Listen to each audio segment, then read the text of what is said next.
حالك دن هيا أوجي جلكي جرينجا چیه؟ سرکردهین کرد لسوری کردان سوری حکم کرن دا آستا هری بلندا لسوری جه گرتن هجمارا کرد لسوری بونا سرکرده بونا فرماندار بونا وزیر بونا سروک وزیر حتی بونا سروک کمارشی مثلا شکری پاشا ایوبی دنابرا 1851 و 1905 بیستو دیان دا جیایه دا ارتش عثمانی دا فرماندار بویا سال 1918 جی بویا والی شامه والی بیروت و بویا والی حلبه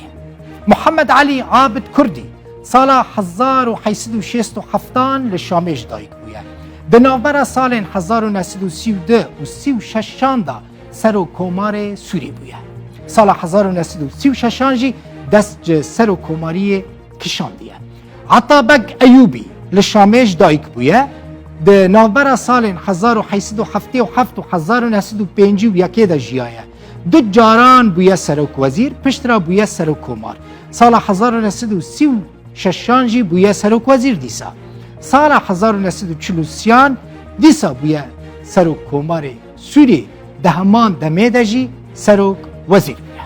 حسن زعیم کو بگمان و ناویوی گله کی بهستیه لحلبش دایک بویا ده نوبر 1897 و 1940 ده جیایه سروک کمار سوریه یکمین بویا کرد بویا هر وها سروک حکومت بویا سروک وزیر بویا به دربه 3 آذر 1949 دستلات ورگرتیه بویا سروک وزیر او پشرا بویا سروک کمار سوری 14 تباخا همان ساله یعنی سال 1949 به دربه که دستلات هاتیه بدور خستن پشتی دربه هاتیه گرتن و لگل سروک وزیر خواه محسن برازی که کرد حمایه بویا هاتیه کشتن ادام کرن دم سر محسن برازی کرد حمایه بویا جا عشیرتا برازا بویا ده نوبر سال 1904 و 1949 دا جیایه سال 1949 ده دما سروکتی حسنی زعیم دا سروک وزیر سوری بویا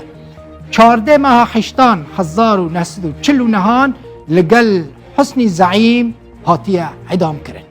حسنی زعیم یعنی حسنی البرازی کرد حمایه بویا او جی براز بویا عشیرتا برازان بویا ده نوبر سال 1895 و 1975 دا جیایه ده نوبر 1942 و 43 دا سروک وزیر سوری بویا 1926 وزیر نافخوا بویا سال 1928 جی ده دستور کوماری یا یکم یا سوری دا بشدار بویا سال 1905 جی بشداری دستور کوماری یا دویم یا سوری بویا فوزی سلو لشامش دایک بویا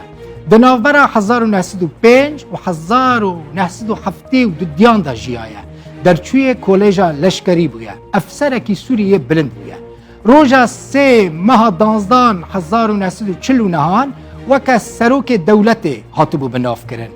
جه 4 حزیران 1905 حتی 28 ماه 11 1905 بیک ده 5 حکومتان دا لپی هف وزیر براوانی بویا کرد بویا یک جه دامزرینرین ارتش سوریه بویا روژا 3 ماه 12 1905 یکی حتی 11 تیر ماه 1953 سروک سوری بویا ادیب شیشکلی یعنی ادیب چیچکلی جیرد بیجن سال 1909 لحمایش دایک بویا کرد بویا 27 ماه نهان 1964 لبرازیل هاتیه کشتن روژا 19 ماه یکان 1949 سیمین دربه ده دیروکا سوری دا چکر بو و ده نوبر سال 1953 و 54 دا بو سر و کمار سوری